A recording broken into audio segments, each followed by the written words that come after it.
everyone. I'm Christine Tao, CEO and co-founder at Sounding Board. And I'm Lori Maison, other co-founder, coaching officer, president. And the other title is you're also an executive coach to a lot of public and private company CEOs. So what I was hoping we could talk about today was to share some of the learnings you've seen in helping CEOs navigate through crisis, given this is something that a lot of our leaders are experiencing, maybe for the first time. Yeah, whether it's CEO or any kind of leader, managing through crises or managing through change is like the job of leaders, right? If you've been squeezing by without this skill set, now is a really good time to develop it because there's a crisis going on it's impacting a lot of people.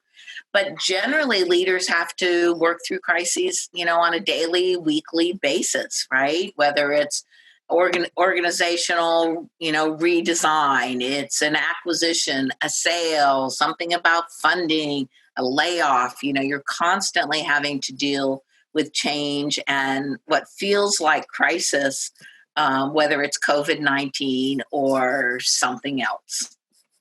Yeah, and you were telling me a story about a pretty incredible situation one of your CEOs or COOs had to go through. Yes. I was coaching someone in an organization, the number 2 person. The company had about 300,000 employees. This was quite a few years ago, though. But they actually called me at 4 a.m. because there was a coup in a country, a global company. There's a coup in the country where they had a lot of employees. And, they have to manage through that crisis, and same idea, employees' well-being are at stake. So what do you do? And it feels like equally out of control because it's across the globe as COVID might feel right now. Yeah. So these things pop up every day, maybe not that dramatically, but the skill set remains the same. And so don't keep us waiting. So what are those skill sets? Well, first off is your mindset about all of this. You can't be managing by fear, right? So you have to get yourself under control, get in the place where you're looking at options. You know that you're going to get through this. You're going to help everyone else get through it and not just be operating with fear, because you tend to not make very good decisions because your brain is not fully online when the adrenaline of fear is running through your body. After that, you're going to do some of your basic stuff everyone knows, which is all your contingency planning.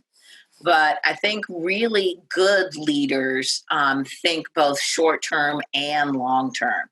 It's very easy to get sucked into the moment of the crises and not think at all about post-crises and what's going to happen then. So you really want to have a pretty long mental trajectory when you're thinking through what to do. Yeah, for myself personally, I've found that what happens when you only shift to short-term thinking is that then you often do go to that place of fear, right? But when you can try and at least explore both paths, even if you might not think that it could happen, it's important to actually explore it because it creates sort of an opening of options and ideas that could actually create new paths for you. Yes, it actually might let you get to, a better option than just the one that pops up out of your fear. Yeah, it really helps to have a thinking partner in doing that as well, whether that's your colleague or a team or a coach, because it'll help you go beyond whatever narrow vision you're getting from your fear. Awesome. Well, look, I think that's something that I certainly have found myself practicing over the last few weeks. And we certainly hope that it'll be helpful to everybody else to really kind of practice those skills as they think about navigating through the current crisis. Thanks again for sharing your thoughts, Lori. Oh, you're welcome. Good luck, everyone. Yep. See you later.